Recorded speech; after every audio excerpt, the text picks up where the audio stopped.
Yarrney. Hello, welcome to another Yarrney tutorial. In this video, you will learn how to make this wattle stitch. So I have made a little patch here to show you what the stitch look like. Let me zoom in.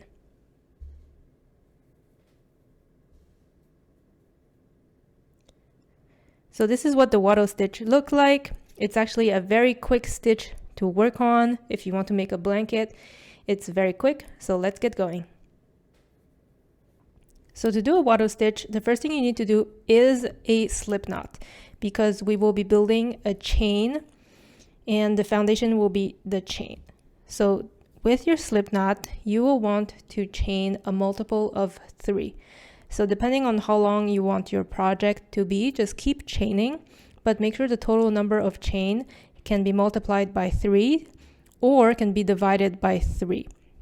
So for me, for this tutorial, I won't be chaining too many chains. I'll do 12 in total just to show you how to do the wattle stitch. So I'll be chaining 12. So 1, 2, 3, 4, 5, 6, 7, 8, 9, 10, 11, and 12. So after you have your multiple of 3, what you're going to do is start with 1 single crochet from the second chain from the hook. Now remember that the loop on the hook never counts as a chain. So you have your first chain right here and then the second chain right here. So in this second chain, you're doing a single crochet like this. And after you've done with the single crochet, we're moving on to the next chain. So the next chain, what we're going to do is basically 1 single crochet, then 1 chain, then 1 double crochet, all in the same third chain from the hook here. So I'll do my single crochet first. And this is essentially the wattle stitch. And then after my single crochet, I do a chain. Then I do a double crochet in the same stitch here. And this is essentially your first wattle stitch.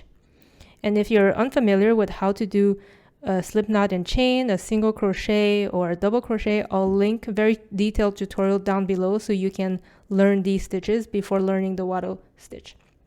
So now that you have completed your first wattle stitch, which is the single crochet, chain, and double crochet in the same stitch, we will skip the next 2 chains. So this 4th and 5th chain here, we will be skipping.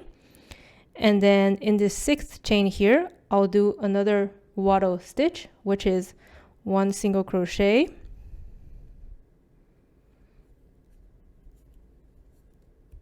And then I will follow that by 1 chain, followed by a double crochet in the same exact chain here that we just did the single crochet and the chain.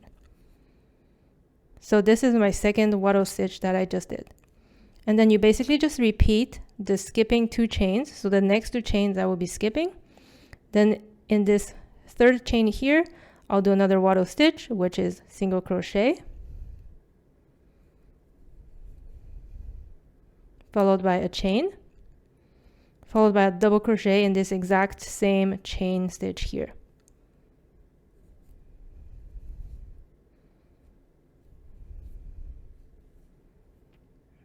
And now basically you see I have the next 2 stitch that we will skip as usual, but then I arrive at my last chain of my foundation row here.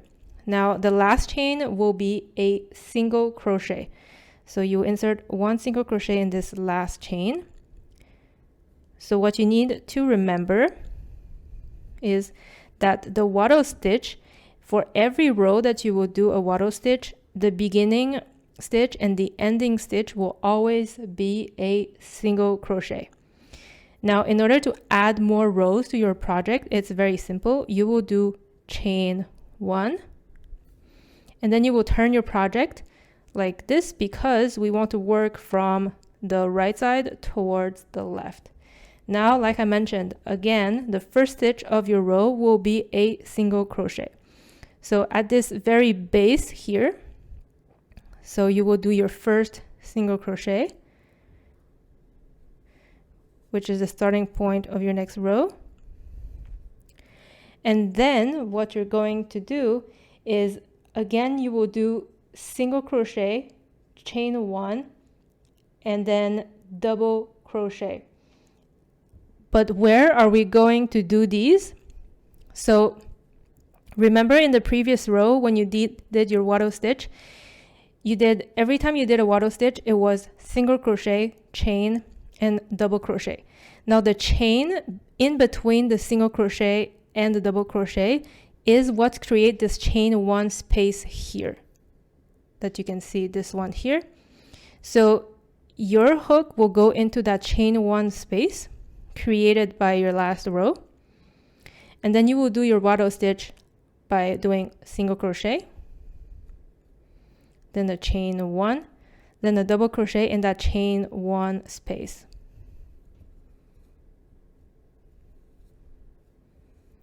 Now you will look for the next chain 1 space, and you can just play around with your project, and you can see there's a bigger space here which will be your chain 1 space. So you do single crochet, chain 1, then double crochet in the same chain 1 space. Then you look for the next space, which will be here. So single crochet, chain 1, and then double crochet.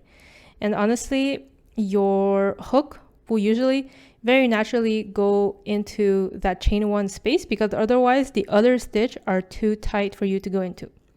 Now remember, we are arriving at the end of the row here, and we want to end it with a single crochet. So at the very last stitch of your row, you just insert a single crochet. So right here, a single crochet. So this second row that we just did, basically you just repeat it until you reach the desired size of your project. So just as I'm going to do one last row just as a reminder. So chain 1, and then you will turn your project, and then you do 1 single crochet in the very base of the first stitch here. So very important to remember, you always start with 1 single crochet for the row and end with a single crochet at the end of the row. And then you will be looking for that chain 1 space. So if you pull onto your project, you will see gaps that are bigger than others. So this chain 1 space here that I have is where I will insert my hook to do the wattle stitch, which is 1 single crochet, chain, and then double crochet in that same chain 1 space.